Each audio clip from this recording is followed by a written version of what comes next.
Hi, everyone. This is Donna Brandenburg. Welcome to Brandenburg News Network. And today we're going to do a little bit of a different show today.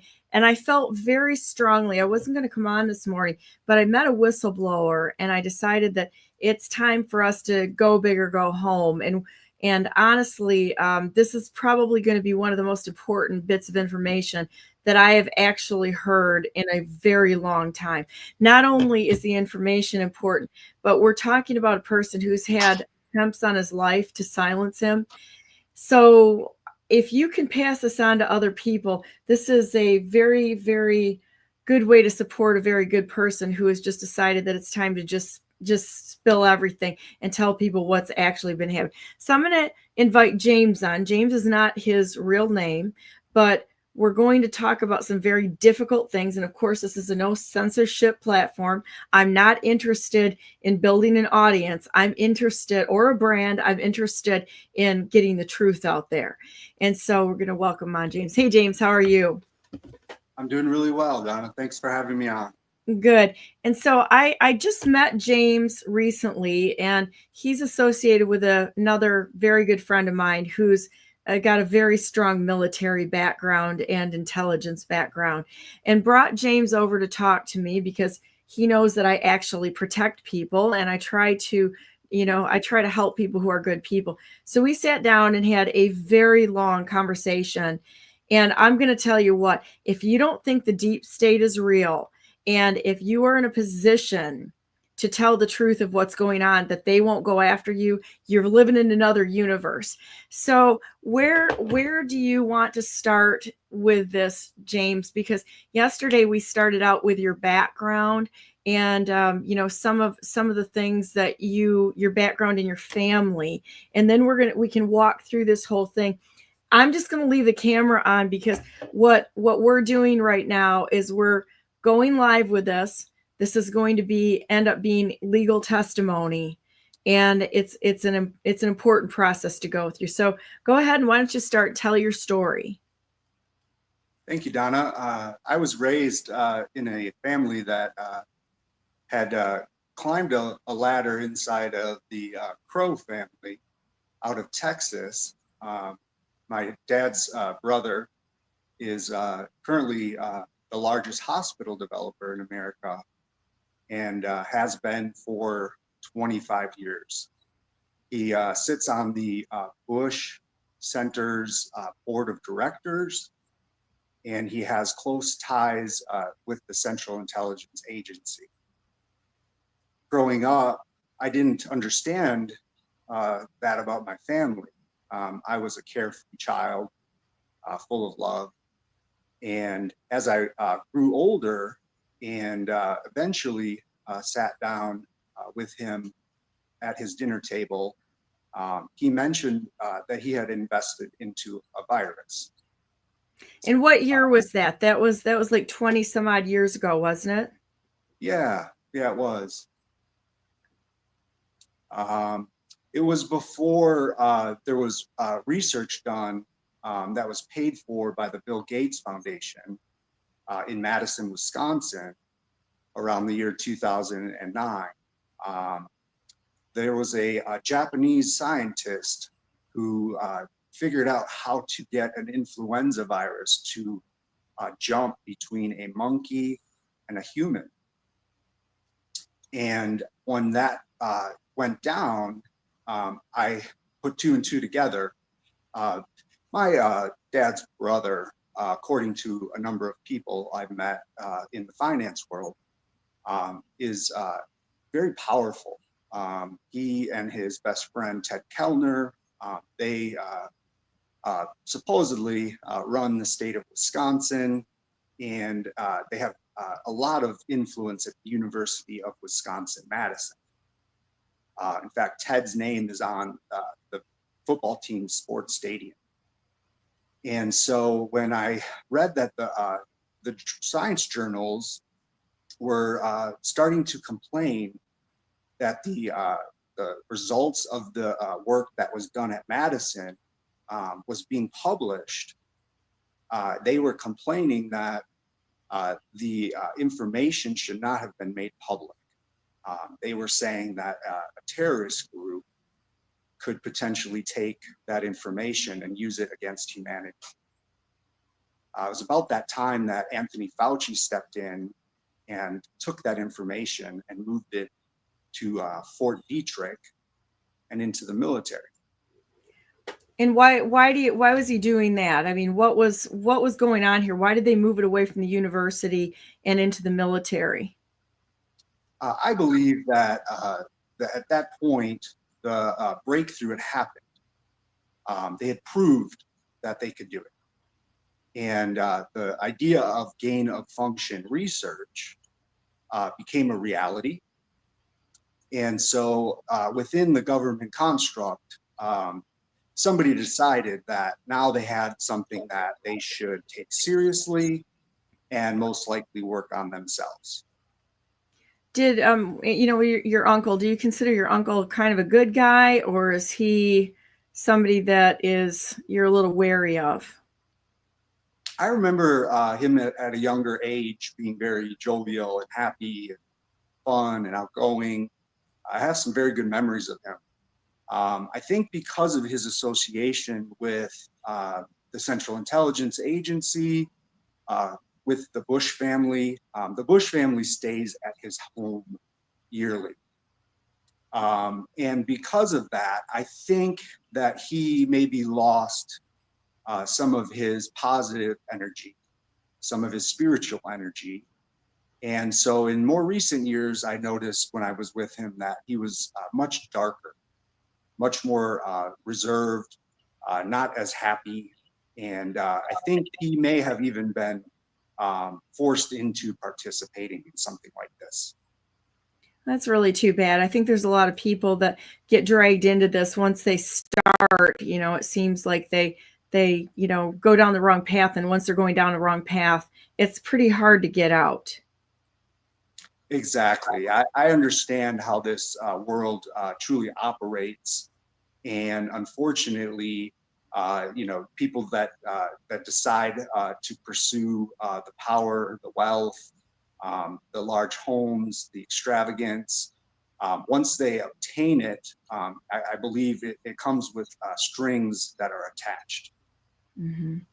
Okay, so once let's go from there, and where did it go from Fort Detrick? It was moved to the University of North Carolina, Chapel Hill, and their hospital system. Ironically, that hospital system was also built by my uncle. Okay. And then what can you tell us about that area? About North Carolina? Yeah, and what your uncle did, and the connections there, and the virus going down to Chapel Hill, because that word keeps, Chapel Hill keeps floating to the top, but I've never seen any concrete, information or anybody that actually had knowledge other than propaganda pushers. Understood. Mm-hmm. I did read at one point that Ralph Barrick from EcoHealth Systems was involved in that research. And I know that EcoHealth Systems was also involved in the Wuhan lab development that took place in China, and had a close relationship with Anthony Fauci. And there were emails that were being sent post 2020, where Anthony Fauci was basically begging everybody to deny the fact that this was a bioweapon. And so Ralph Barrick's relationship in North Carolina obviously eventually got moved to the Wuhan lab. Another interesting fact was that the Wuhan lab was actually built, and the investor that helped that process along was from France. And at one point, my uncle told me that he had to ask the King of France for permission. Did he give you a name of? Did he ever cite the name? He did not. I I went and looked up the King of France. I was naive. I didn't understand that there were still kings that oversaw, obviously, vast amounts of land. But by just doing a simple online search, you can start to see that both England, Denmark, France, all of these places still have kings in place, similar to what we have with Prince William and the Royal Empire in England. That's kind of crazy. So then what happened after that? So I started to really question why the largest hospital developer in America was investing into viruses. And so I started to distance myself from him. I started to pursue my own career. I worked in large Fortune 500 companies for a number of years. I was always hired as a consultant to work on projects that these corporations didn't have any employees who were capable of completing the job. I, at one point, got hired to work at Harley Davidson's headquarters, and over a 3-year period, was so successful helping them with the projects they kept giving me that they, at one point, asked me to review a database that they had. I took on the responsibility. I went home over Christmas break, and I started calculating this database. And the database contained all of the VIN numbers for all of the motorcycles that the motor company was manufacturing. And what happened was extremely odd. However, now it doesn't seem so bizarre. I was calculating the number of bikes that were being made through an Excel sheet. I was reviewing this on a very large TV that had a webcam. And as I started to finish my calculations, I realized that I was involved in some criminal activity. I was not responsible. I had no idea what was happening. As soon as I found out, I immediately quit. The chief executive officer of Harley Davidson at the time was reporting hundreds of thousands of bike sales per quarter. When I actually went into the database to see what the number of bikes that were being manufactured were, a database that I was told was never calculated. I was the first person to have access to it in the marketing department. I realized there were far under 50,000 motorcycles being manufactured per month. And so the discrepancy there in what the corporation was using on Wall Street to raise the price of their stock and what they were selling their securities and their stocks at were all based on false information. I did not want to participate. They offered me $1 million contract, and I turned in my computer over Christmas break, and I never went back. Good for you. No, there's not many people anymore that have the integrity to walk away from that almighty dollar and do the right thing regardless the cost. And I got to tell you, I've got so much respect for you and the stories that have come out of your life and what you're willing to do just to be a good guy and an honest person. It's just amazing. So can we go back? Is there any other connections with Harley Davidson to this in Wall Street, to, affecting the price of stocks and such, to what happened after Chapel Hill and the virus? So the Harley Davidson experience was prior to the release of COVID. That was a number of years before. At the time, our advertising was including the Pope of Rome. There was what? Blessing, the Pope. He blessed the Harley Davidson motorcycles, and so when I turned in my computer and I refused to participate, there was actually some aggression that was placed on me. I was followed by a black Silverado pickup truck for a number of days. And eventually, when I confronted them, they decided it was a good idea to try to run me over. I ducked behind a large tree. I'm very athletic, and they came within inches of destroying the front end of their truck. I chased them down the street when they decided to reverse out and leave. I took down their license plate and called the police, who arrived, took the license plate, ran the registration, and realized this black pickup truck was registered to Waste Management out of Chicago. Really? Yeah. There was definitely some Italian influence in what was happening. Hey, I'm going to tell you what I've seen when doing a lot of research into these corporations and the corporatocracy, when you start connecting the dots between all the players that are involved. I mean, you can look at the security firms that were behind J6 and all of it. It is such a huge organized crime network. It's like an organism, and an organism has cells, and those cells act, but they also are under direction.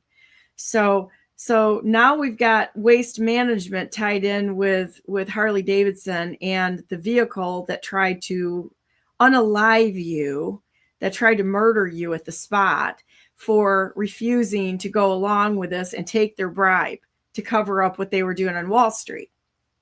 Do I have this right? That's a perfect summary. Okay, good. I like to make things, I'm a simple person. I like to make things simple, clear, direct, and to the point. I don't always get it right, but I can come close usually. So now what happened? So now we got the virus down. Let's go to the virus. So the virus ended up, you started seeing that your uncle, who built the hospital systems, was investing in a virus. Am I correct? Yes. And His words, not mine. Right. And then he took that and they moved it away from Madison, University of Madison, correct? Where the work was being done? Yes, through the military to Chapel Hill to Wuhan. And how did it get to Wuhan? Who were the players that moved this from Chapel Hill to Wuhan?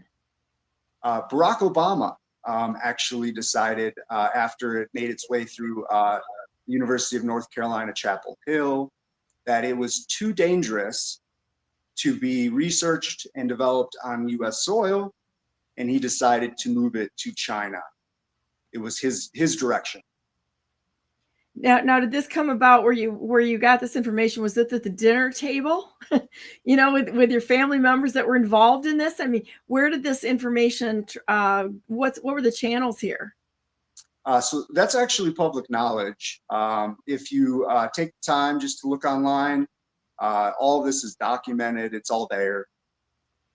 And you had a front row seat to all of it. I did. Wow. I knew that something was coming.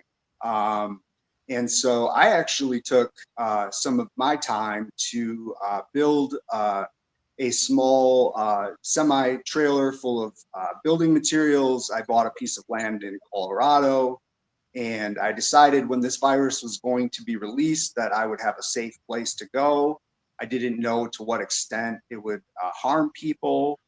And so just prior to the release of this COVID virus, a woman approached me who worked for the Central Intelligence Agency and told me that she was not in the agency anymore.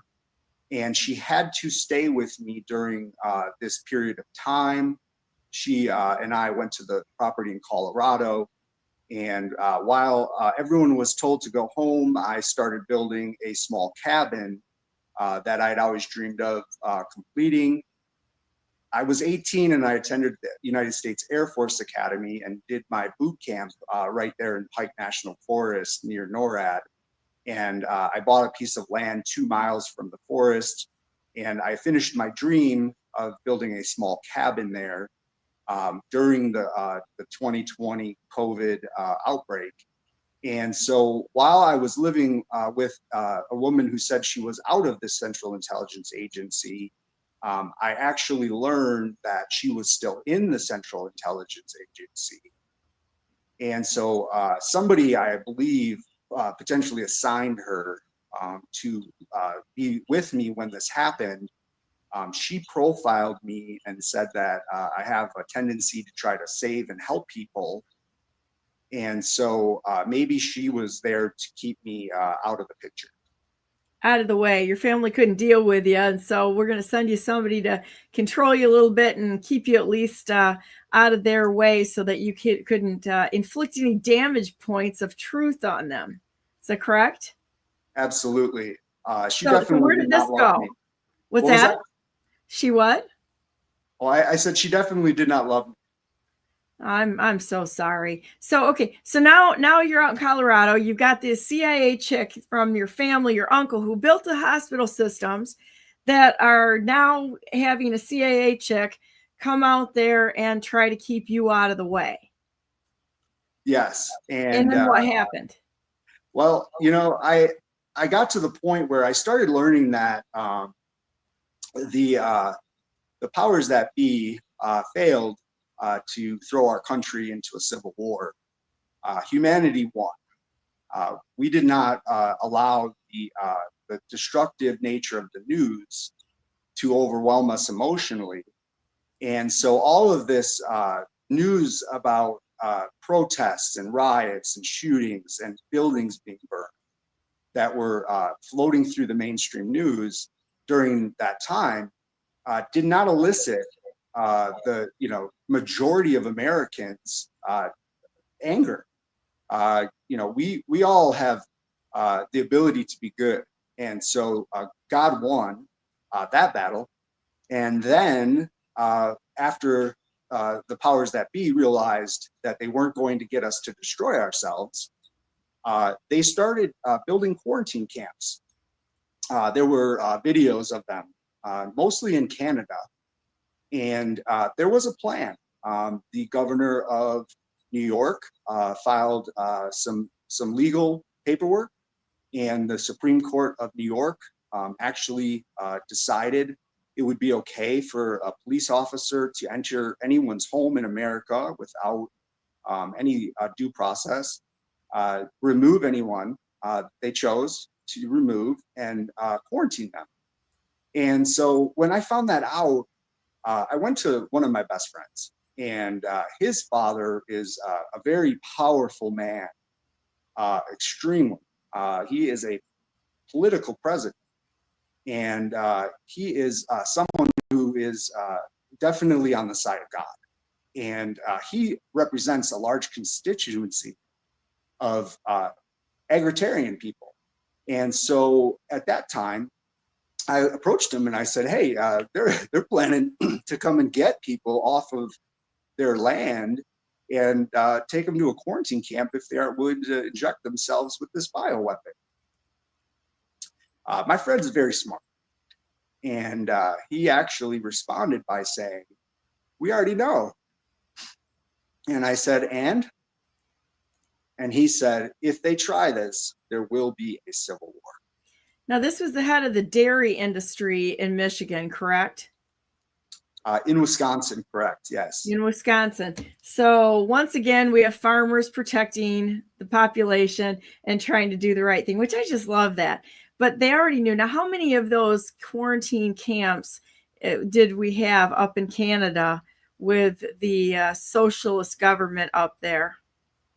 I wish I knew. I don't know the answer. The man that leaked some video of one of them, it was a very short clip, 20 or 30 seconds. And when he started to disclose this through the internet, some trucks came and started to, force him to leave. So I think it was very difficult for the truth to escape. These places were very heavily armed. There was security. And so to be honest, we have no idea how many of them there were. Well, what's really amazing is that you know a lot of these people personally. This is not just hearsay. This is actual knowledge of these people and what went on. Yeah, I have some really great friends, and these are people who, I've attended their weddings. I've met all of their family and friends. We've built a lot of trust up. These people are honorable. I feel safe around them. They feel safe around me. We've known each other for over a decade. These are relationships that I was honored to be a part of. Well, that's awesome. I just got word that we've got to switch phones out for you here a minute. We had some technical difficulty when I first tried to get you on here, and I literally couldn't get a phone call through. We're at a very interesting location. We staged this way for a specific reason. We actually had people show up near where we were this morning, and it was a crazy thing. So this has all been a little staged. So I'm going to take a quick break. And then we're going to let the phones get switched out because they're definitely trying to cut the phone lines, even from the communication for us to talk. So I will be right back. It's a 1 minute. It's a 1 minute little break here, and then I'll come on and then I'll bring you on when the phones are switched. Okay. Thank you. All right.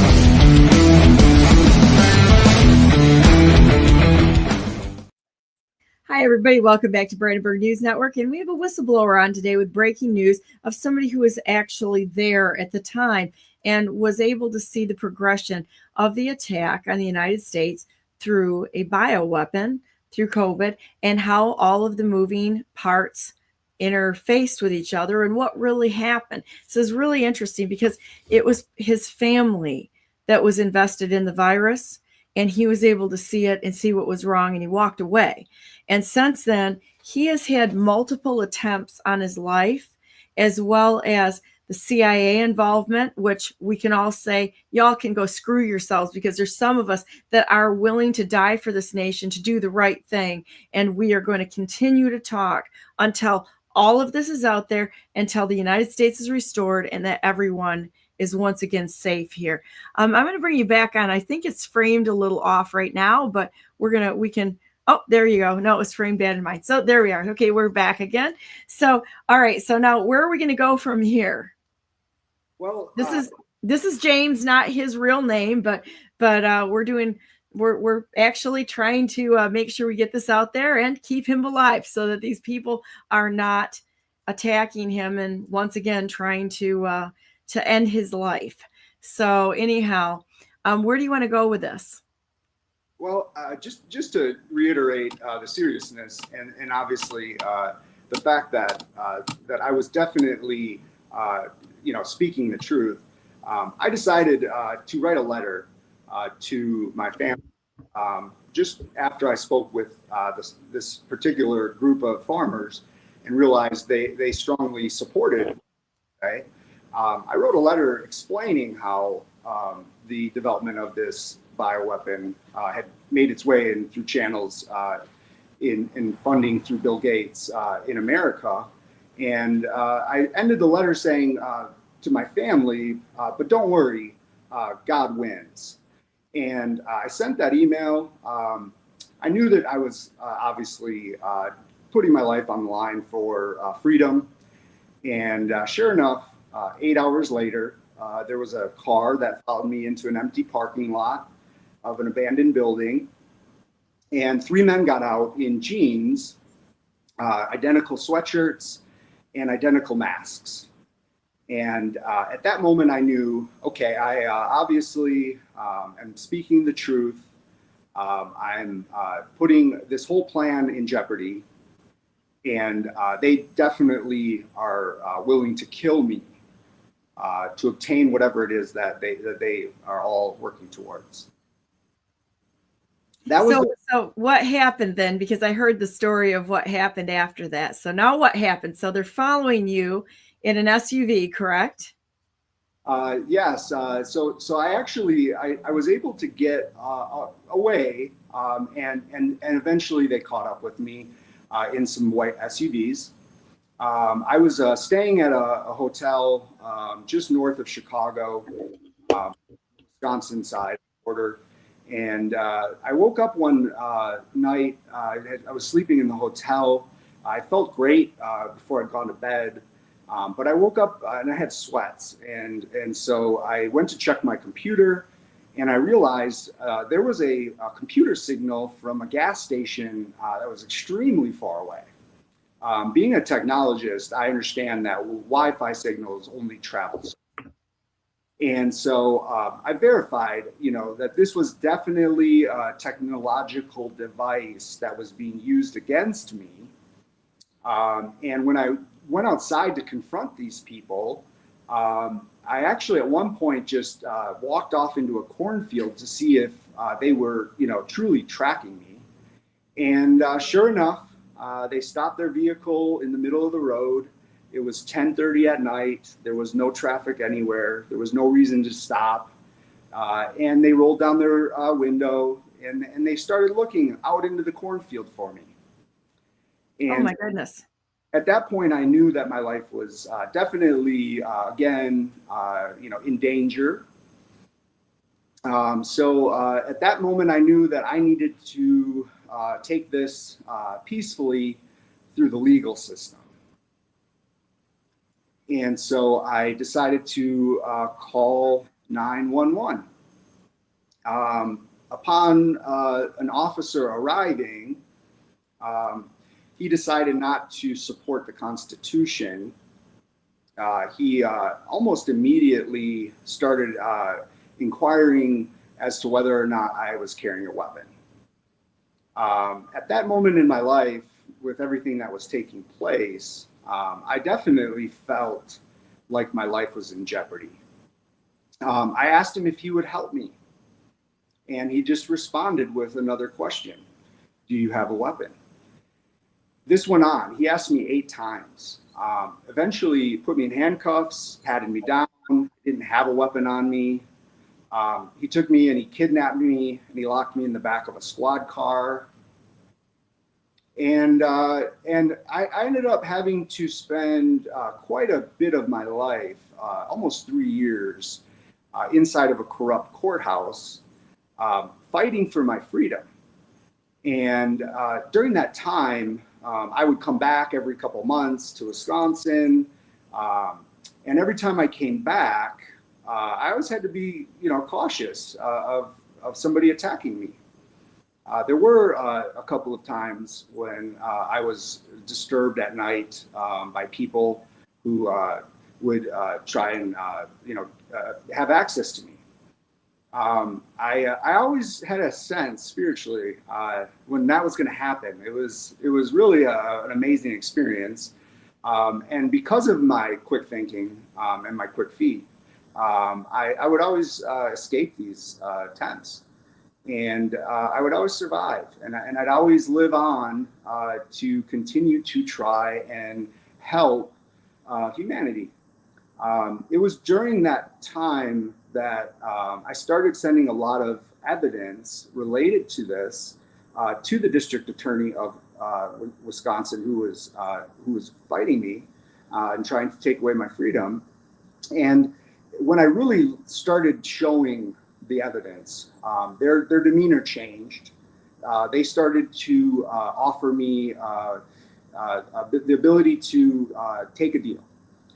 And so through that, a lot of interesting things were happening in the United States. There's a man who wrote the biological warfare doctrine in the 70s who, like us, supports freedom and supports humanity. And this man actually was able to get the attorney generals from the states of South Carolina, Florida, and Louisiana to all come to the terms that, hey, this is homicide, and they wanted to actually go after Bill Gates. There was a moment in history where the World Health Organization was going to vote to take away every government's documentation. In the United States, our document is the Constitution of the United States of America. And so if this were to pass at the United Nations, the United States Constitution would be no more.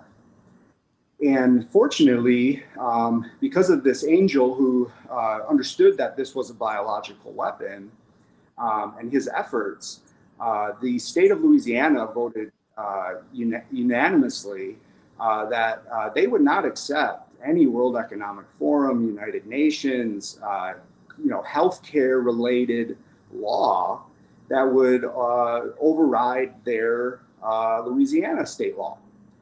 And when that vote went through about a week before the World Health Organization's vote, I think it really sent a message that reverberated. And fortunately, the World Health Organization's policy was eventually rejected. And the humanity in this world rose above the evil, and they said, this is not going to happen. And so that really lifted my spirit, and it gave me strength. About the same time, Robert F. Kennedy and about 5 states started filing legal lawsuits against Pfizer. The Attorney General from Kansas, I think, was one of the first ones to actually go live on television. I know his press release was also uplifting and very amazing, that he had the courage to step forward and say, we're going to do something about this. And so around that same time was when the state of Wisconsin decided to let me go. And when that happened, I knew, this wasn't over. And so even when I was let go, there were a number of assassination attempts on my life. I was confronted by a man just outside of Chicago who started putting rubber gloves on his hands. Let's go through that story, because that's kind of an amazing story. So you ended up getting kind of like unable to leave the city in Indiana, correct? And it was, you were there for business and getting a part manufactured for another whole story that really needs to come out there. But let's just stay focused, I guess, right now on this one, because this is nuts. They let somebody out of jail, it appeared, in order to assassinate you. And this is exactly what happens. Tell the story about leaving your bag in the sewer so that you could get out of there. But they stopped you from being able to get either a car to get out of town, as well as plane tickets to get home. And you basically were stuck there for 9 days, and you were being stalked the entire time you were there. And the police were involved in this. Am I getting that right? I do believe that is the case here, yes. Okay, let's go through what happened here. Sure. I took a train into town to meet with a man who had a manufacturing business. They came and picked me up at the train station. We had a great meeting. I assigned them some files to protect. And I came back to get a ticket to get back on the train. And when I started to try to use my credit card, the banking system, the digital banking system, it would reject every attempt I had. I tried this numerous times over a number of days. The reason I know that this was definitely nefarious is that I would use my current cell phone number to access my Discover banking credit card profile online, and I would receive a text on my current cell phone at my current number. So I get into the profile, and when I go to look at what my personal information was, I recognize that the telephone number on file for me was not my cell phone number. It was a number that I had to put into a search engine to retrieve. And what I learned was it was the number of the hotel that I was staying in 3 years ago, the night that I called the police in Wisconsin to come and help protect me. And I knew that my life was in danger. That's wild. So they switched your phone number based on a location you'd been in. Yeah, it was like mental torture. Obviously I had gone through a pretty, emotional experience there with that hotel and with what happened after that. And obviously the past 3 years of being asked to go back to that courthouse 20 times without ever receiving an actual trial. They wouldn't give me one. And so in that moment, I realized I had better take a stand. I'd better, figure out what is this all about? And so not long after, there was a day when about 25 police vehicles started driving down a single street, one after the other, every 5 minutes, 10 minutes. And they were trying to intimidate me.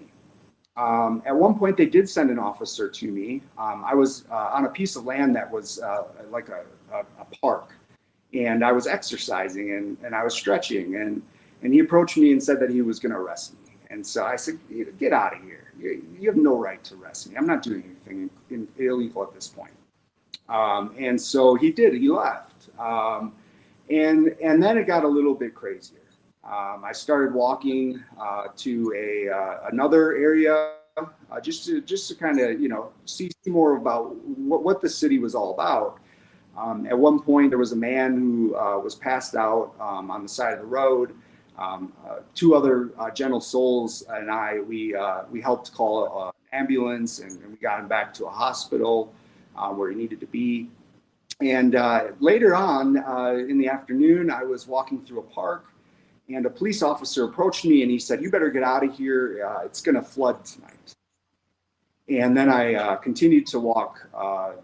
And there were two guys from the government building department who started jumping in their truck and running when I started walking that direction. And it wasn't but maybe a 2 or 3 hour period after that a man approached me and started putting on rubber gloves. As he's approaching you. Yeah, this was definitely a hit. And then what happened? I guess God spoke to me. He basically he told me to raise my voice, and that was all that I did. I offered the man his peace. He said, "Thank you, brother." And he left. 2 days later, there was another encounter, and I sensed it was coming.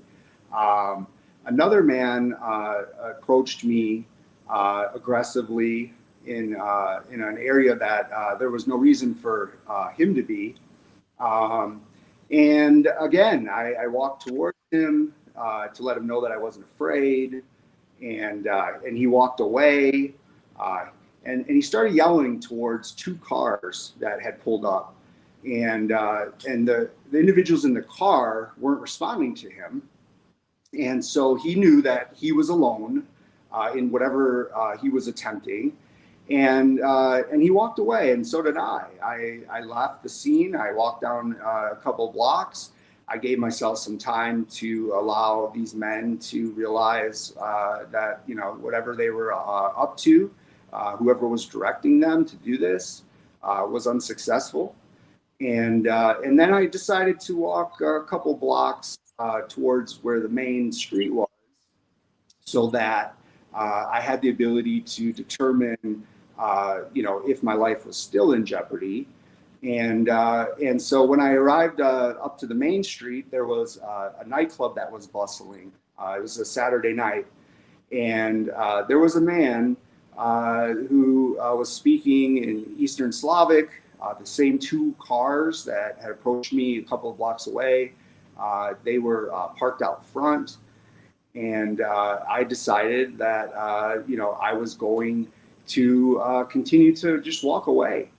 And so I did. I walked away from that area, and that same man that approached me in a white t-shirt and jeans, he started coming down from a different part of the community towards the nightclub. And as he passed me, he started yelling at the individuals near the nightclub, near the car.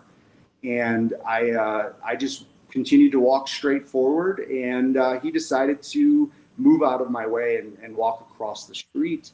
I stayed that night, maybe a block from there.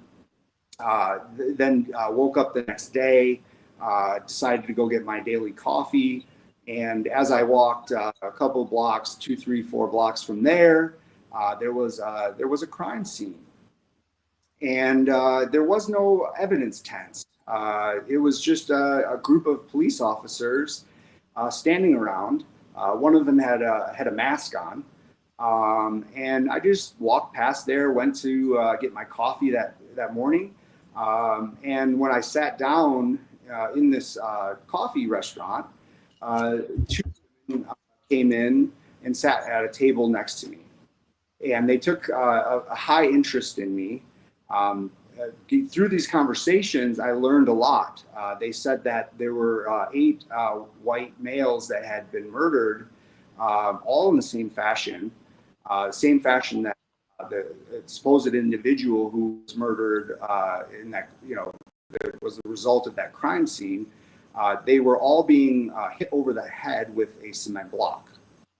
And so as I'm, entertaining these women's attention, a police officer enters the picture, approaches the table, and says that this man died. And if there's any information that would, be helpful, or that could be offered, or if there was anything that we knew that, that was what he was after. And so at that time, I realized I'm stranded. I have no way to get out of town. I could, obviously try and reach out to people and have them come pick me up. But I tried calling taxi services, and none of them would come and get me. And so at that time, I decided I'm going to, just hang out and see what else surfaces.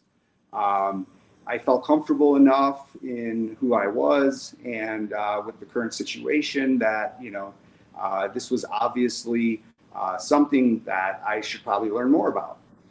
And so I returned to the coffee house later, another day, a day after, 2 days after, and the same women came back and sat at the table next to me.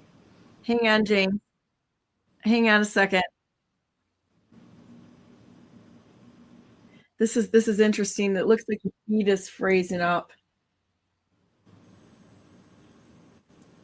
Are you there? Okay. The feed froze up just a little bit. Yeah, that happens often.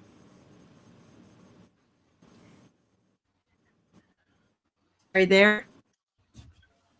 Okay, this is gonna be fun. This happens once in a while. All I got to do is say the word China, and it usually freezes up. So let's see what happens, because I had somebody that was on that was a cyber security expert one time, and as soon as we mentioned the wrong words, he said this is state level hacking. Shut us down. You guys can keep it up. We're gonna keep coming back. You can't stop this. It's going to get out, and it's right side of the world.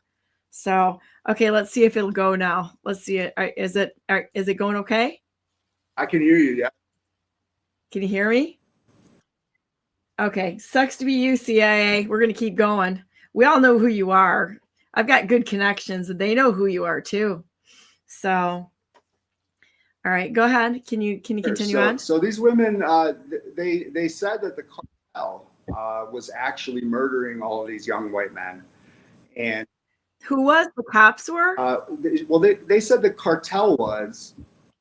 Oh, the cartel. But here's the thing: if you just do a quick Google search on some of the cartels, what's happening is they're actually buying off the police departments, and so the story got even weirder when these women said that this particular man who had died was actually sentenced to 5 years in prison in January for robbing a bank.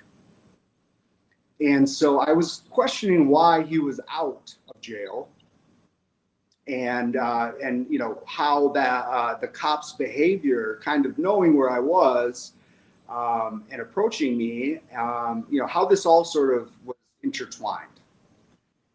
And so by talking to these women, and they were very interested in who I was, what my name was, where I was headed next, I learned that you know there was a cartel influence in that community, and the locals were afraid to speak up.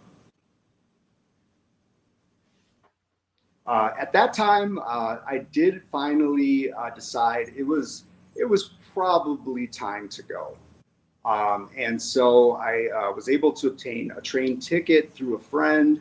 I got on the train, I left town, and when I got back home in my home state, there were shootings, there were gunshots. I was harassed even further. I tried to use my credit card again for a different transaction, and the man who owns the business where I tried to pay him said, "I've never seen that message before." And I have evidence that they said that the transaction was declined because it was the wrong type of business. And wrong type of business. He was a tow truck driver. He was an ex-Marine. Unfortunately, he suffered from COVID. He had been taken down by the virus, and he had spent $100,000 of his own money on medical expenses to survive what happened. He said when he went into the hospital, they tried to give him a mask, and they tried to give him remdesivir, and he said absolutely not. And he walked out of the hospital against the doctor's wishes. So this man is a spiritual man. He's a good man. And so I took the evidence of that, posted it on LinkedIn in a Chicago network. It's extremely large. And a man with a banking background started interacting with me on the thread. And after we discussed what had happened, he said, "Well, this definitely sounds nefarious." And so the reality of this is the banking industry is trying to override the Constitution that allows us to have our freedom and liberty. And they're using all of these different methods in order to intimidate and actually stalk people. It sounds like you had spent like months being stalked by these people, and they kept at it to harass you and stalk you and involve the police with this and your credit card. And now, you know, there's some CIA chick that's involved in this to try to shut you up so that you don't expose the nefarious people within your family, which invested in the virus, built hospital systems, and was part of moving this from Wisconsin to the military to Chapel Hill and then to Wuhan. Yes.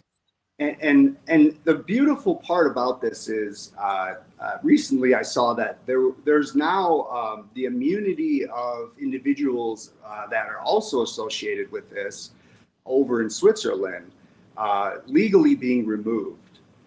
What do you mean? Can you explain that? Sure. So there's an entity called the World Economic Forum. Yeah. And the man who was at the top of that He was actually the son of a man who owned a Nazi concentration camp. This man was very heavily involved in the resetting of society through the United Nations. And I know that because one of my consulting agreements was with a French corporation who is very heavily involved in the World Economic Forum. I, at one point, thought I was helping save the climate. And so I took this contract and was assigned to work on the North American Innovation Summit. And what I experienced was the United Nations was using climate fear-mongering to install a new taxation system. And so I was privy to all of the presentations that the CEO of this extremely large French corporation was presenting at Davos and the Paris Climate Accord and the World Economic Forum events. And so I got close enough to these people to realize that they were implementing an entirely new world without anybody's permission. And so recently, the co-founder of the World Economic Forum's son, who has a human element to his spirit, decided it was his responsibility to fight as well. And who is that? Can you say his name? I don't know it off the top of my head. Okay. I'd heard that he was working towards this. My understanding is that he recently was successful, and so now the government of Switzerland is removing the immunity of the man that was the boss of the World Economic Forum. Obviously, removing his immunity changes the protection of all of the people that were involved in this. And his daughter, who also appears to have had a change of heart, decided to leak all of the documentation that proves that this was not just a virus that jumped through animals and into humans, but she released documentation that shows that there was a very nefarious plan to harm humans and to restructure and reorganize, society as we know. Wow, and it started in Madison, Wisconsin. It did. The Bill Gates Foundation gave $9.5 million to the University of Wisconsin-Madison to develop the first gain of function research that then led to everything else. Can you give us some more information on Wuhan? And then I want to hear you. I'd like to hear you tell the story about laying down in the street by the barricade, where this is another attempt on your life that you were, or it's kind of like all works together, like flows from one to another. These people are unrelenting. So where do you want to go? You want to go to the barricade story, or do you want to go to the one with what happened in China? I think the China thing is interesting. I like to try and stay positive if I can. Replaying all of these very traumatizing experiences sometimes doesn't help me. But at the end of the day, I'm a strong man. I attended the United States Air Force Academy, where our honor code was "We will not lie, steal, or cheat." And I was a very good athlete. I definitely choose the side of honor. And so with the Chinese thing, I guess I thought it was very odd that when this thing hit, it first seemed to affect China the most. I know there were photos of government officials in white outfits, bioweapon clothing, boarding up people's residences. So I think in China's eyes, this was a natural born pathogen that just sort of happened to, hit their country. I think they looked at it as this was war. And so when that happened, we were still in America, just kind of hearing about it through the news. And it wasn't until maybe a month or two later that it seemed like, it was being taken to the level here where now everyone was being asked to go home, stay at home, quarantine, and businesses were being shut down, similarly to how the government in China responded. Yeah, it seemed odd to me that we had the Olympics over there going. We've talked about this a little bit, that the Olympics were going on over in China, and all of a sudden all the athletes come back. What a convenient way to distribute the virus and such around. I mean, it seems like there's no coincidences that things happen the way that they do. And I don't know, I've got a lot of questions on everything, of course, but what else can you tell us about China and what was happening there? Was your uncle involved in that too? Were they making deals with this? Were there communications there that you know of? So I understand that my uncle's business, and I found this out just through his company's profile on LinkedIn. He's got a significant amount of employees in the Ukraine. I know that Victoria Nuland has admitted that there are about 20 biolabs in Ukraine, and she said that they were defensive biolabs, but that they were worried that Russia might actually come in and take possession of those biolabs. I think what other information is pertinent is that in China, there was an internment quarantine area that was a test grounds. This same kind of system was also set up in Israel, and the World Economic Forum's boss works with a man who has an American passport. I can't remember his full name. I know his first name's Yaul. And so Yaul came out after the COVID thing sort of died down, and he said, well, Americans used to be surveilled by televisions and phones, and COVID was an attempt to put something in our body to surveil us internally. And he said that this internment camp in Israel and in China were very successful at allowing these people to be governed without a lot of need for policemen. How does that work? I'm assuming that maybe it's related to changing people's thoughts. Maybe bad thoughts are overridden. I'm not quite sure. I'm not a medical doctor. I'm not going to pretend to know how that technology actually works. But I'm guessing if something's injected into our bodies, and somebody were able to get a hold of that lever, that it could probably be used for potentially the wrong reasons. And I'm not saying that these people don't maybe believe in their own minds that they were doing something to help, but just based on all of the very demonic marketing and advertising and messaging that came out of the World Economic Forum over the past 3 years, I'm pretty sure that this may have had a very nefarious intent or purpose. And there's a lot of people that died. The man that wrote the biological weapon doctrine in the 70s said, this was a very deadly disease. It was a very deadly germ. It was a very deadly virus. It was not something to be taken lightly.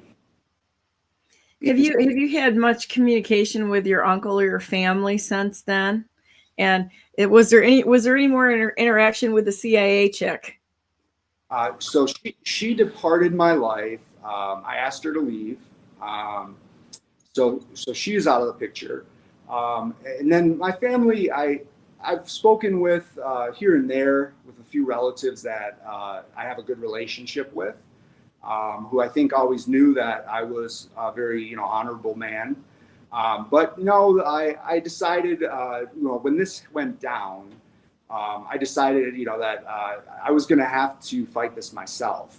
I couldn't expect them to have the same drive or courage or youthful vitality that I have, and so I have spoken with my parents. I have tried and rebuilt a relationship there, but the reality is they are obviously all aligned to supporting my uncle at this time.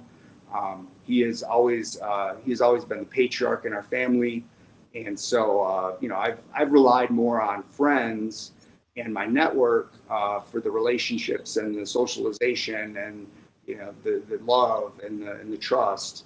I think my family is sort of hiding right now.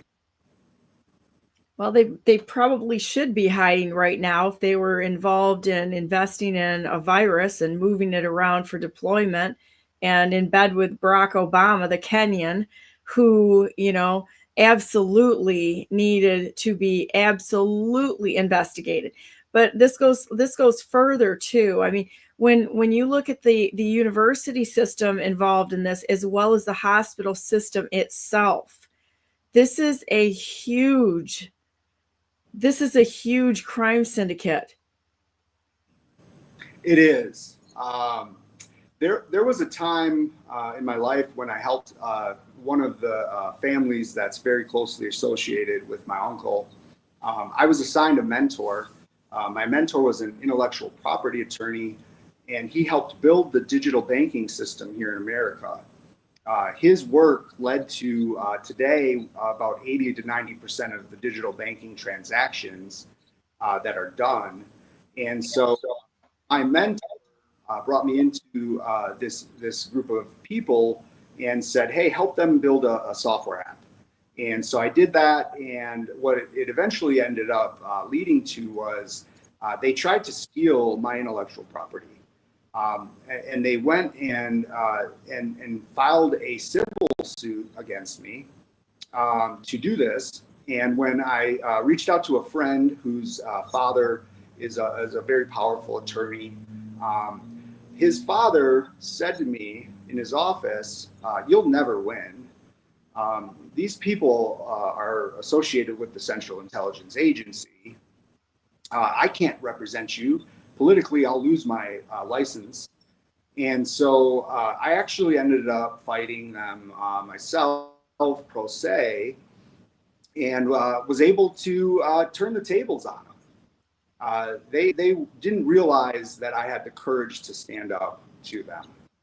I think you're like singing my tune right now, because I filed pro se, and the latest one we were talking about this, and we've got a lot in common, which is really funny because we're like no back down, sick of their crap kind of people, right? And I filed pro se on an individual in our Bureau of Elections who appears to have committed a felony. The Attorney General's office in Michigan, Dana Nessel, the criminal. Literally, the Attorney General's office sicked 5 attorneys on me, and they broke the law. And so the role in what they do to hide what they're involved in is just shocking. You'll never see this on the mainstream media because nobody wants to talk about the stuff that you or I do behind the scenes that's actually making some gain. They hide it. They won't look at it. They will sit there and talk about every crackpot firefly situation on the planet. But to get in behind the scenes and see what's actually happening in a legal manner, they won't cover it. And it's incredible, which puts me back on my spidey senses start to prickle a little bit over this, because the mainstream fake stream news has been replaced by fake stream alternative news, of which 5,000 of these miserable bastards have been traitors, have been paid by U.S. aid. And so when we look at that and we look at what's happening within the AG's office, which I've been involved in several things there, and other people too, or you've been involved on the ground behind the scenes. It just seems not flashy enough to build audiences. And you know what? What's really sad is that's really where the work is happening. But it's just too bad. So I've got a question, because I'm not a crypto fan. Okay. I know a lot of people out there on crypto. I'm kind of, I've had a decent amount of success in my life. I've had some failures, it's like everything else. But when I see the cryptocurrencies, and I've talked to enough people that are in the cryptos, it's just speculation. It's just another fiat. And what are you going to do if the electricity goes off? What are you going to do when the NSA, who can spin up more nodes than what anybody humanly possible can do? What are you going to do when they crowd strike this whole thing and take everything you have? They can crowd stalk this, and not crowd strike, but crowd stalk this thing and wipe you out in a New York minute. I feel like what they're doing is that they're luring people in who have hopium to become all of a sudden super mega wealthy, which is that's a really bad thing to want out of life. I'm sorry, but money makes people stupid. And I mean supremely stupid. And so what are you going to do when the NSA decides, unless we've got this all under control, which we don't, to spin up all of these nodes and all of a sudden outvote all y'all out there? It is so riddled with deficiencies. I could write a book on this. I mean, I've talked about this on my show many times of how short-sighted most of this is. If you want to speculate with a small bit of your portfolio, be my guest. I don't really care what somebody else does, and I don't really give out financial advice. But if you really want to see it, you can make some quick cash, and you can lose it just as fast. And encouraging people to put their money into this nonsense is to me, it's irresponsible. I would never give somebody the advice to do that. And I'm sorry, I know a lot of people are going to be, oh no, Donna Brandenburg is actually speaking the truth again. Oh no. But what's your thought? That's why we got to shut up Brandenburg. That's why we got to shut up James, because they might actually speak the truth, because they're actually working behind the scenes in this stuff. So we're not just like content spinners. We're actually working in it. So what's your thought about the digital currency and the systems that are out there? What are you seeing? And are you seeing the same things that I'm seeing and have huge red flags? I think that we're going to see things devolve in the United States that almost no one is ready for. They have not truly prepared for this. They can't. They're still grabbing onto that hopium to try to absolutely, make sure there's a fail safe and another fiat currency. I don't think it's going to work the way that is. And I honestly think the judgment's going to come from God himself, because the focus is not on other people and standing with other people. It's always the next gig. It's always the next money, harebrained money scheme. It's always this and that and the other thing. And they're chasing fireflies all over the place. And I just look at this and I'm like, whatever God throws at us at this point in time, we deserve it. I completely agree with you. There's a very well-connected Swiss man who predicted the rise of gold in the 70s and around 2008. And his predictions were also, questioned by the powers that be. What he saw was the price of gold was nothing more than the total amount of debt that the government held divided by the number of ounces of gold that the government owned. And so they had to rebalance the value of gold during the 70s and then in 2008. And so his last parting words, unfortunately, he passed away recently, Jim Sinclair. He said that the United States government was going to attempt a second fiat currency. My understanding is that's crypto. And he said that it was actually planned. And the reason I think that is the rise of a 15-minute city, which was also a construct of the United Nations. It would require that people flee to a urban setting where I'm assuming they would probably be provided with sheltered food. In the case of a blackout or in the case of the monetary system failing. And so I think that, they thought that they were smarter than everybody. And that, by doing this, that, it was going to allow them to just, recreate urban centers where they had complete control over everything. And I know there are some large organizations that are involved in this in the United States. What I see is I see humanity winning again. And I think your local farmer is somebody you should probably get to know pretty well and have a good relationship with. I think that's a great idea. I've been working for a long time on providing food or getting food sources for the people that are literally living in these pig pens of towns, not towns, but cities, where they've penned everybody in there. It's like what you do with wild pigs. I hate to say it, but this is just the way it is. And if people don't like it, I'm sorry. It's just the way it is. You put one fence up and you feed people. You put another fence up, you feed people, or you feed the pigs. And you keep doing that until you box them in, and they stop looking at the fences because all they're doing is looking at what they can get out of this. You know what? I'm a firm believer that we all need to be, and I've asked people this, what are you going to do if things collapse here? What's the plan? Do you have one? And the answer is usually something as absurd as, well, I've got a few cans of soup. And I'm like, okay, that's great. What about the 20 or 50 or 100 people in your neighborhood that are going to come looking for food? Are you going to help feed them? Are you going to protect yourself? What kind of protection do you actually have? Do you know how to deploy what needs to be done? Have you actually trained in said activity? Have you made up your mind whether you're going to be helpful or you're going to drop people on the spot for attacking you? It is so short-sighted. And how's your crypto working for you now? It's another fiat currency. And I actually know several people in the military who have been way underground. I've been under DC in the tunnels and that sort of thing a little bit, but they've been like stories and stories underground.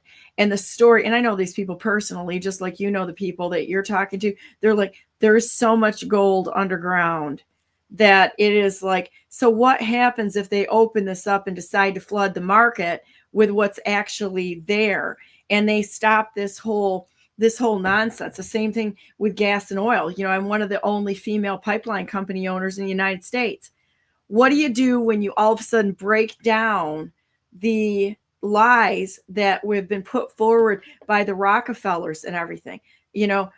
Oil is not, petroleum is not a fossil fuel. How many dinosaurs would have had to die to be able to pull up it's so stupid. It's just kind of shocking. How many dinosaurs would have had to die in order to pull, millions of gallons out of these reserves, even in one spot a day? And our energy secretary doesn't even know how many gallons that we pull out of the ground a day and how many are there and why are we not running out? There would have had to be an unbelievable amount of dinosaurs die, first of all. And second of all, they're getting it under the bedrock. I don't care how many years this rock was around, in billions or trillions of years, nothing alive walked underneath the bedrock. Okay. It's just the way it is. And if people want to check it out, check out the Deep Hot Biosphere, the book, and get some education on this, because it's just absurd. It's a renewable resource, and there's so much energy out there, free energy, all that sort of thing out there. And guess what they do? They try to kill people that talk about it. And I'm sure that we can delve into that someday. We most definitely can. We can delve into it right now if you'd like to, because that's another assassination attempt, isn't it? Yeah, if you'd like. Let's do this thing. We'll see how many people stick around when we get into this. Actually, I know somebody else. I know several people that are into the free energy, and it absolutely works. It definitely does. There's a large engineering firm, North America Veritas, something of that nature. I know that did do some work with someone who has a device that provides a lot of what you're talking about. And unfortunately, recently, the FBI went in and seized all of this individual's work, 15 years of work. And so, there are definitely proven systems out there. As you said, they're being seized at this very moment. Yeah, I know a guy down in Texas, drill baby drill guy down there, who is been working on it. And I know somebody else in Illinois who's working on it, and they absolutely have systems that work. So, but can't have that out there because it's going to wreck the oil cartels that are out there. We have more gas and oil in Colorado than they have in Saudi Arabia, but nobody wants to talk about that. Same thing for it's literally all over the place. These aren't like pockets. It's like everywhere. You just have to know where and how to get them. And it's a big lie. The lie of scarcity is always what takes us captive. And then the propensity for greed, of controlling, of having to control, have attention, control attention, control the actions of others, be the one that is the broker of whatever it may be, instead of, how about we just switch back to, what we should be doing, which is following God and having a heart of service and let him worry about the outcome.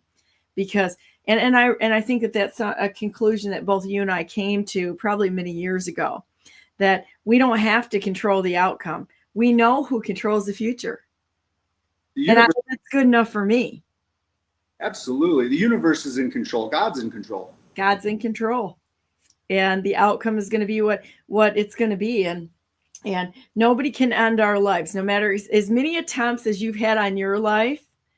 And I know I've had a few on mine. I watched somebody walk in with a gun at one point in time. And it's like, and they weren't there for happy reasons. They weren't there to have coffee. Okay. Just to say.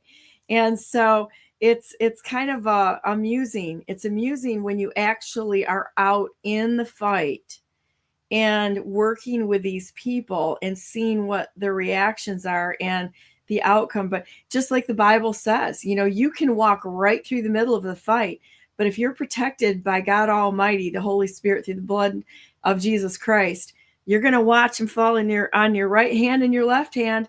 There's no fear. No one can end our lives. The only one that will call us home is God Almighty. And the rest, good luck with that. It's gonna be a problem for you, So, well, there's so much more we can talk about. Where else do you want to go? Are there any other details? Because really, I think we're going to be able to use this and put together put this or have this, because it's live. It's on the blockchain right now, because we have 11 different ways we get Brandenburg News Network out. That's why I do a live broadcast. Nobody can say that this was edited. We're just as goofy and flawed as we can be, because it's honest and it's authentic. And I think this is important. So this will go into a testimony. It will be followed up by an affidavit as the truth and the things that you can bring forward. And then we're going to add other examples, because we fight this out in a lawful manner, not grab your torches and pitchforks, being stupid and getting dragged into a kinetic war. I am fairly concerned that it's going to find us. We're not going to have to do anything to encourage this. The kinetic war is on its way. So, and nothing can stop what's coming. That's just the way it is. So we're going to have to figure out how to work together. We're going to have to figure out how to maintain peace and be able to walk through a storm, be able to have not only the real resources that count, which is the ones that God has given us to take care of each other and work together to get her done. So is there anything else you want to talk about? You want to one more thing I want to double back on here, and that is the gunfire that was outside of your house in Colorado, which is where you kind of went into a little bit of hiding after this, or this is a really brave thing for you to come forward and talk about this, because your family wants you dead, as well as the people that they hang out with and stay at their houses, like the Bush family. And even if you don't want to say it, I'll say it, because we need to talk about, I'm kind of just paraphrasing what I'm hearing. Okay. And such.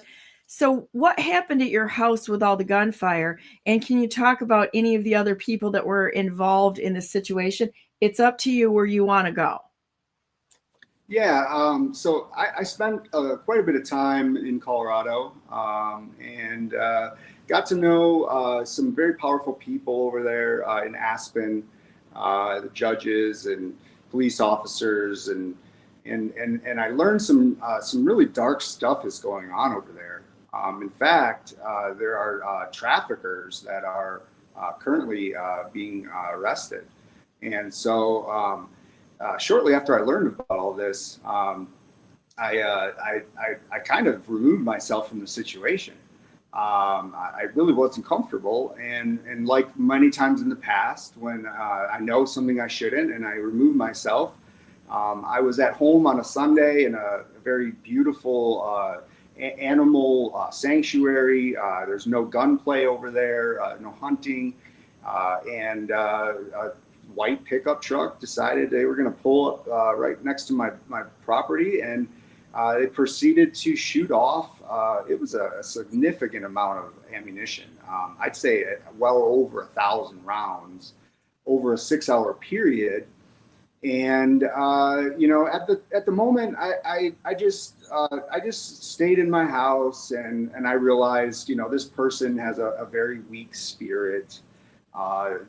Their behavior is it has no conscience, and so I let them burn off a ton of money, and eventually God stepped in and created a huge storm, and the skies filled up with clouds, and a bunch of rain just poured out.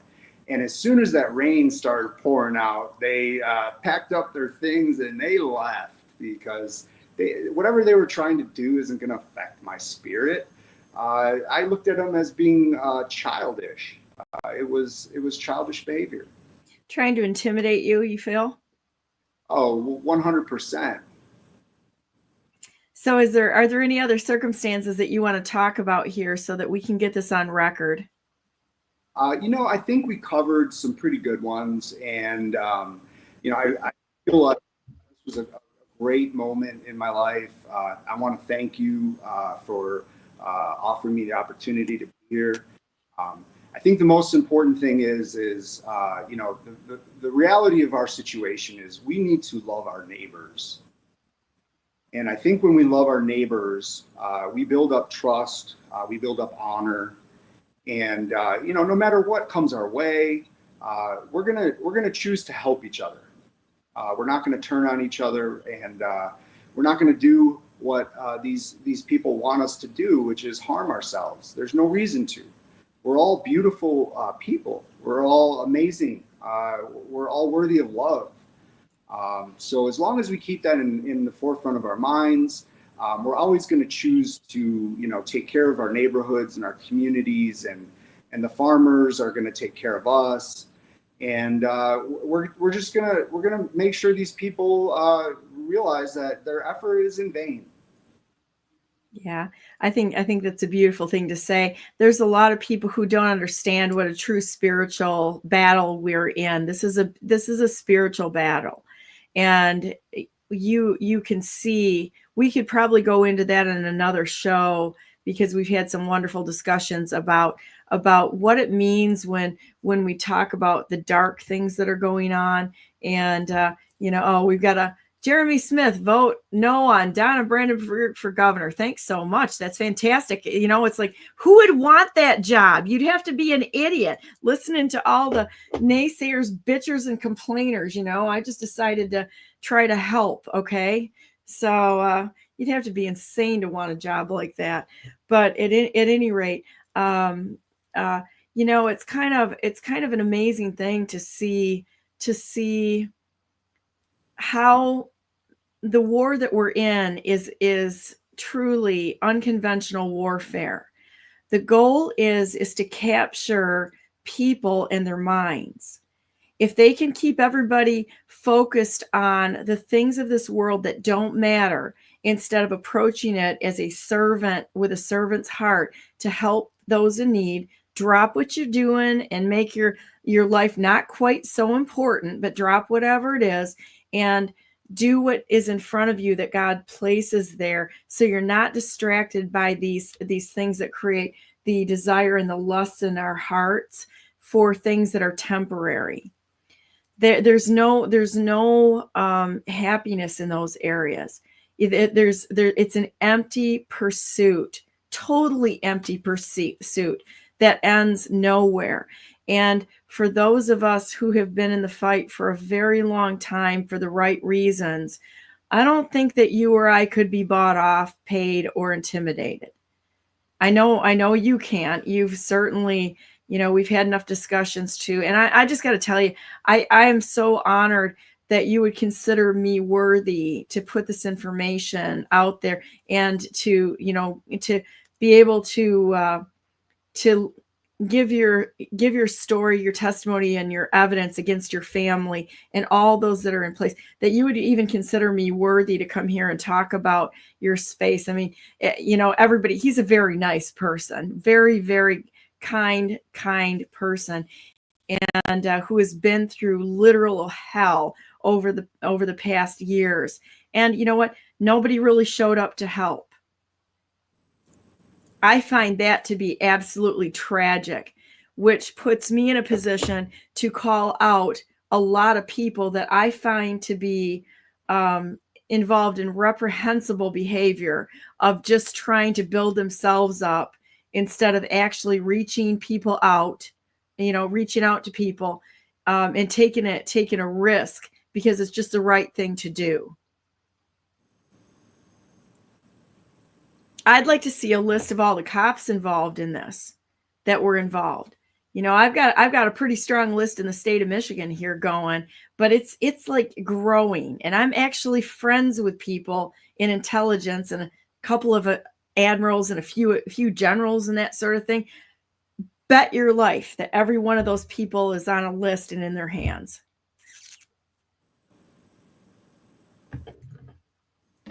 God wins. God wins.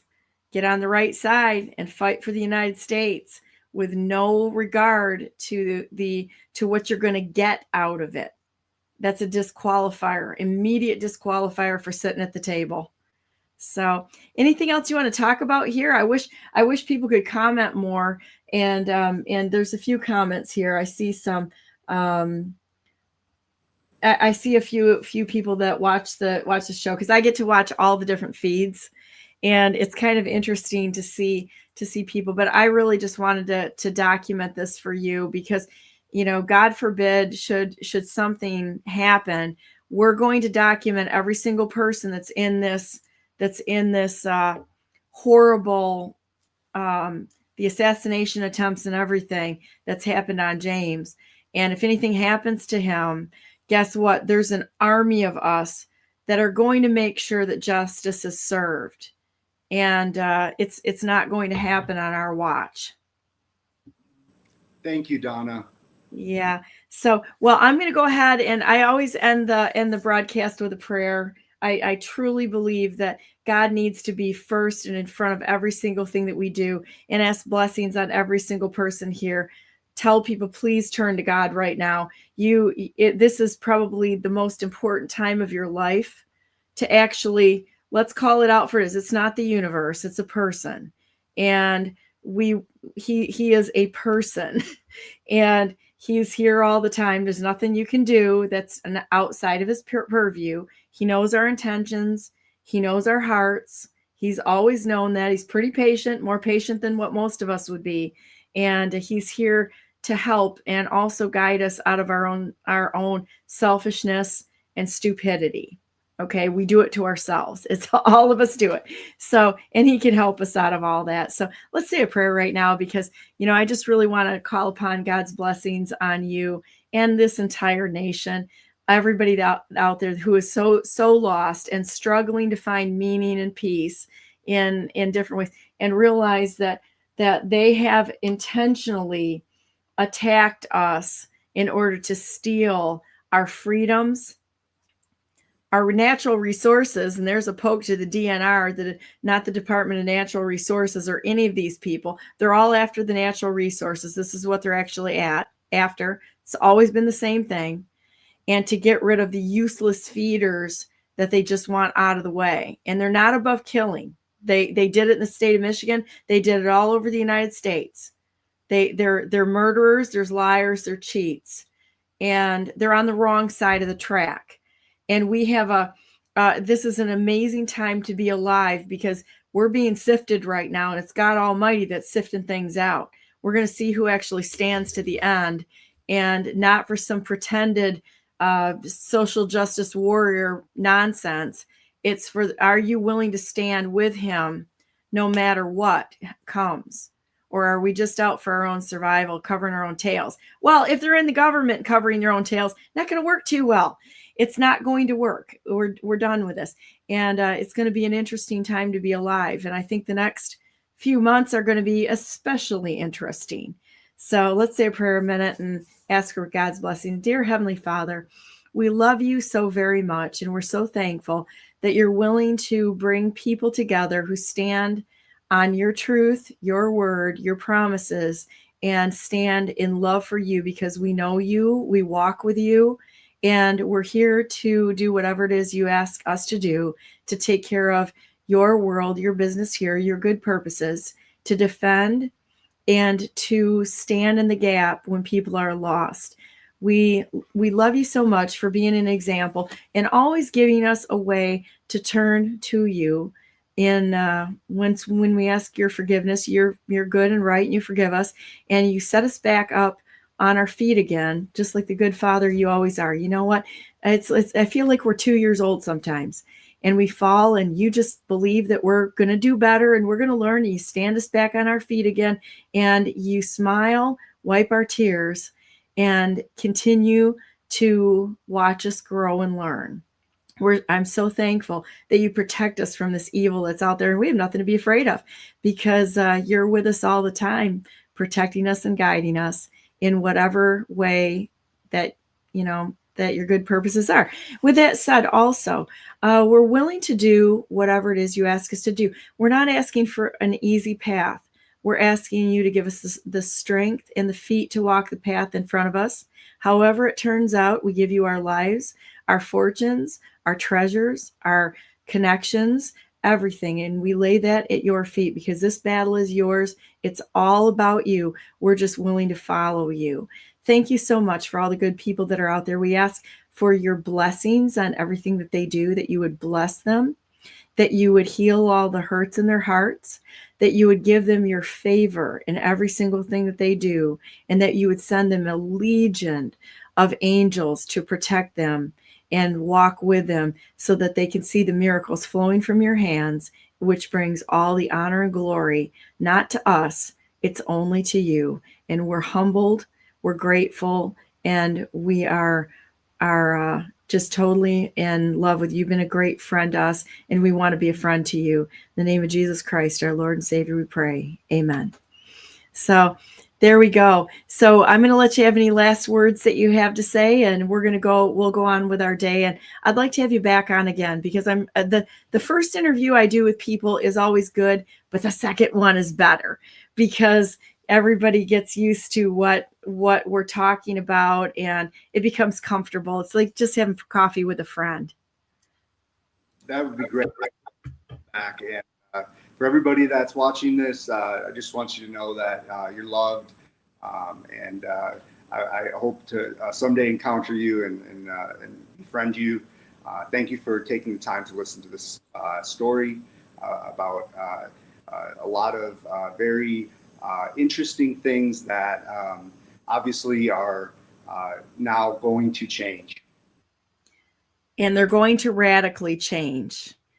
So, and that's a good thing. The way that the world has gone in a very, very godless, sinful, evil way. And we have to be willing to put our lives on the line for standing behind what we believe in to right this. There's going to be sacrifice. There's going to be some pain involved in it. There's going to be a lot of loss of the familiar. And that's just the way it is sometimes, because this whole system has been powered by greed, selfishness, and the pursuit of things that don't matter.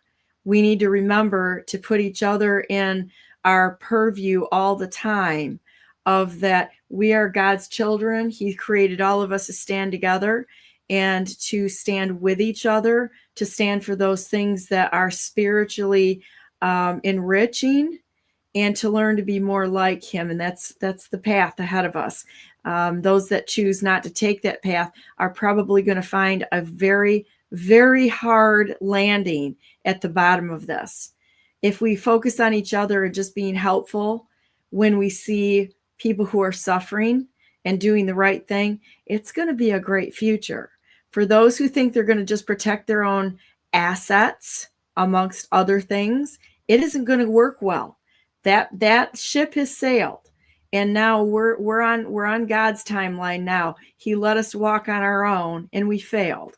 So now it's time to walk on God's timeline and his plan. And I think that once we get that figured out, it's going to be a great future. So have a great day, everybody, and go ahead and stay on the line. I'm going to end the stream, and then we're going to talk some more, and then there's lots more to talk about. There was lots of details that didn't quite get hammered out here. So we'll come back again and continue to get the truth out there. Have a great day. And as I always say, God bless you all. God bless all those whom you love, and God bless America. We're all part of it. We're part of the solution.